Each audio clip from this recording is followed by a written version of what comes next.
Hello' everyone, অন্য এটা ভিডিঅ'লৈ আপোনালোক সকলোকে স্বাগতম জনাইছোঁ। আজিৰ ৰেচিপি ভিডিঅ'টো হৈছে চিকেন পকৰা আৰু ৰেষ্টুৰেণ্ট ষ্টাইলত ঘৰত কেনেকৈ চিকেন পকৰা বনালোঁ ব'লক এতিয়া ভিডিঅ'টো আৰম্ভ কৰোঁ। প্ৰথমতে বাউল এটা লৈ লৈছোঁ আৰু ইয়াতে 500 গ্ৰাম মই চিকেন লৈ লৈছোঁ। চিকেনখিনি খুব ধুনীয়াকৈ চাফা কৰি লোৱা হৈ গৈছে আৰু ইয়াতে মই কণী এটা দি দিম আৰু আদা নহৰু পেষ্ট এচামুচ দি দিম আৰু সকলোখিনি মছলাই মই ইয়াতে ডাঙৰ চামুচেৰে দি যাম। জিৰা, ধনিয়া, লাল মিৰ্চ পাউডাৰ, চিকেন মছলা অকণমান আৰু চয়া চচ, ভিনেগাৰ, অকণমান হালধি, নিমখ। এতিয়া মই গোটেইখিনি ভালদৰে সানি লওঁ।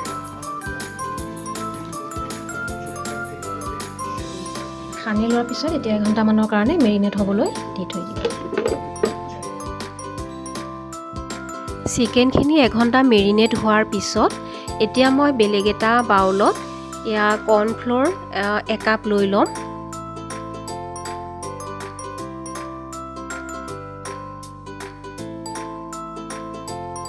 কৰ্ণফ্ল'ৰখিনি এবাৰ ভালদৰে মিলাই লৈছোঁ আৰু এতিয়া মেৰিনেট কৰি থোৱা সেই চিকেনখিনি এতিয়া মই ইয়াতে কৰ্ণফ্ল'ৰত এটুকুৰ এটুকুৰকৈ দিম আৰু ভালদৰে কৰ্ণফ্ল'ৰ লগাই ল'ম। আৰু এই কৰ্ণফ্ল'ৰৰ ঠাইত আপোনালোকে ময়দাও ব্যৱহাৰ কৰিব পাৰে। আৰু কৰ্ণফ্ল'ৰ লগাই হৈ গ'ল। এতিয়া গেছৰ ওপৰত কেৰাহী এটা উঠাই তেলখিনি গৰম হ'বলৈ দিছোঁ আৰু তেলখিনি মিডিয়াম গৰম হ'লেই পকৰা এটা এটাকৈ দি ফ্ৰাই কৰি ল'ম।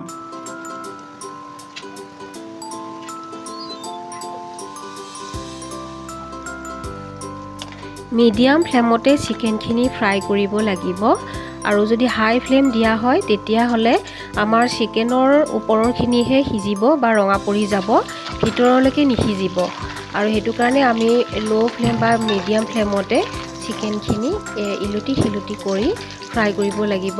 আৰু মোৰ প্ৰথম বেচখিনি ফ্ৰাই কৰি হ'ল আৰু চাওক আৰু বাকীখিনিও মই এনেদৰে ফ্ৰাই কৰি লওঁ।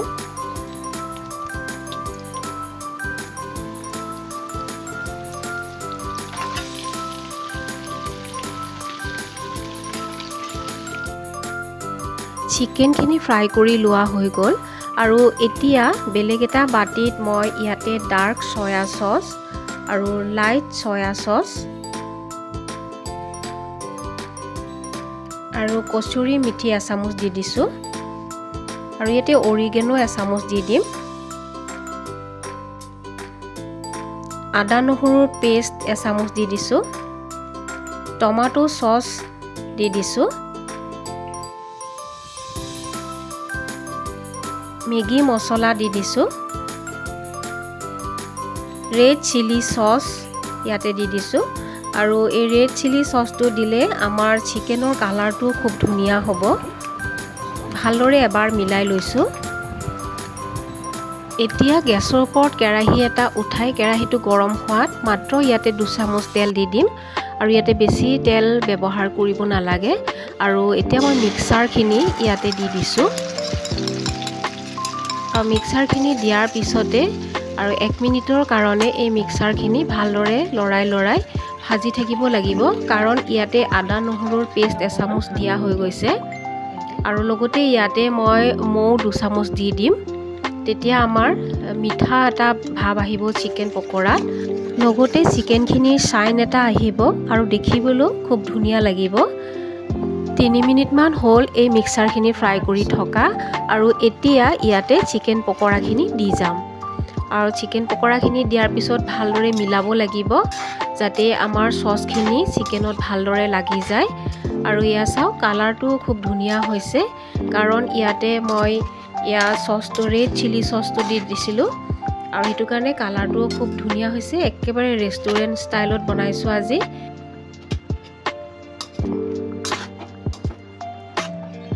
এতিয়া চিকেন আৰু চচখিনি ভালদৰে মিলাই মিক্স কৰি লোৱা হৈ গ'ল আৰু 1 মিনিটমান এনেদৰে ফ্ৰাই কৰি লোৱা হৈ গ'ল।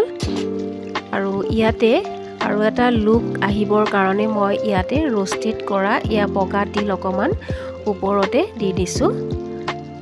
দেখিবলৈও ধুনীয়া হয় আৰু খাবলৈও টেষ্টি হয়। আৰু এতিয়া আমাৰ একেবাৰে ৰেডি হৈ গ'ল আৰু এতিয়া মই বেলেগ এখন প্লেটত ছাৰ্ভ কৰি ল'ম।